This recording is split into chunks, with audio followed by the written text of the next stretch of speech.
Hi guys, good morning. As promised, I'm going to answer some reader questions for you.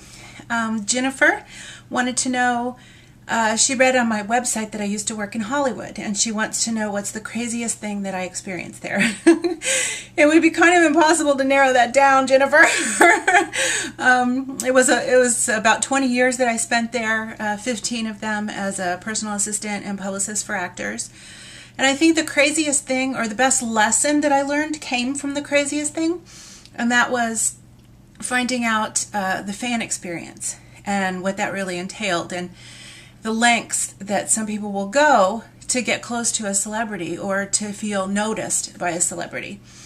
And that behavior from fans toward my clients really kind of held a mirror up to me and made me really think about what's important in life and how sometimes things can be kind of smoke and mirrors, if you know what I mean. So it was, the fan experience was crazy, I have to tell you, but it did teach me a valuable lesson. So thanks for the question, Jennifer. She also asked me, she said in your baker books, you have a baker, a planner, and a designer. Do you relate to any of those career choices? Yeah, I do, actually. I have a terrible sweet tooth, and I'm diabetic, so I really related with Emma. Sherilyn in Wedding Planner, I think most of all because as a publicist, one of the duties that I had was putting on fundraisers for charity fundraisers or fan gatherings, and we did 4 or 5 of them a year sometimes.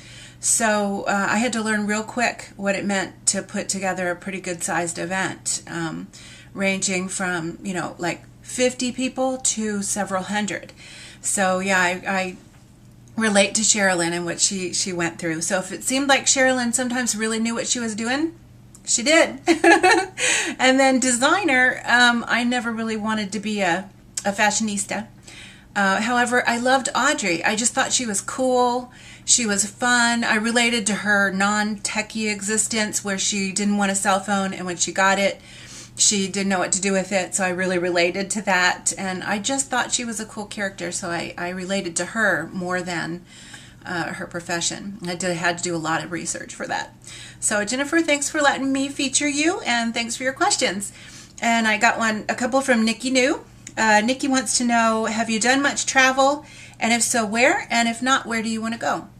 I have traveled quite a bit, not extensively, like out of the country. I had dreams of going to Paris, and I wanted to go to Tuscany and spend a good bit of time, and I never did those things. But I did work for the airlines for a short time while I was in LA, kind of supplementing my income while my business was getting going.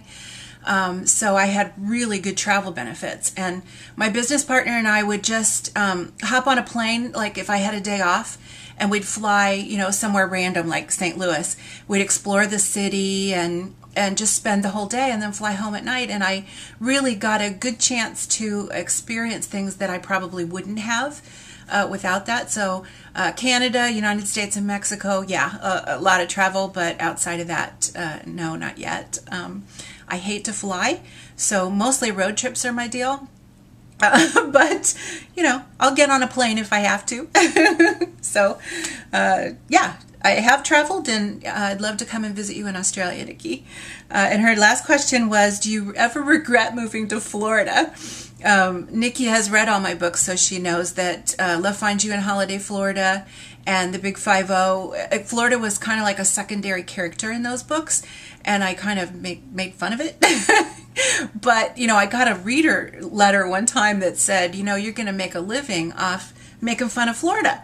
And so I set my next book in Atlanta real quick, but she was right. I do, there are a lot of things that I don't like about Florida. The bugs, oh my gosh, they're enormous, and the heat and the humidity. And I don't like the stories on the news where somebody's talking about, somebody knocked at my door and I went and opened it and it was an alligator and its tail was going back and forth and hit the door. I don't like stories like that. Give me an LA earthquake any day. I know that sounds terrible, but I know what I'm up against there. So, no, I try not to ever have regrets. I feel like I wouldn't be writing books if it weren't for Florida, because I wanted to be a screenwriter. And I came here to take care of my mom and left that behind me, sadly. And then one day my mom said, look, if you're so miserable not writing, why don't you try to apply it to books and write books? And, Jessie Bricker was a genius.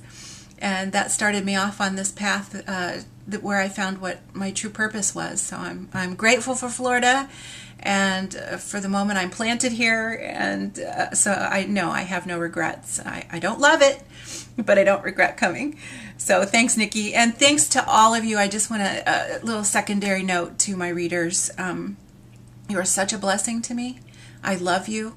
I never take for granted what you mean in my life. I'm so thankful that you've supported me the way you have, encouraged me. The volume of email that I've gotten, I guess since the first Baker book came out, has been such a great surprise.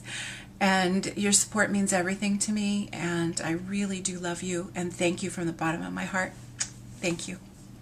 So thanks for spending some time with me this morning, and here's to you. See you again soon.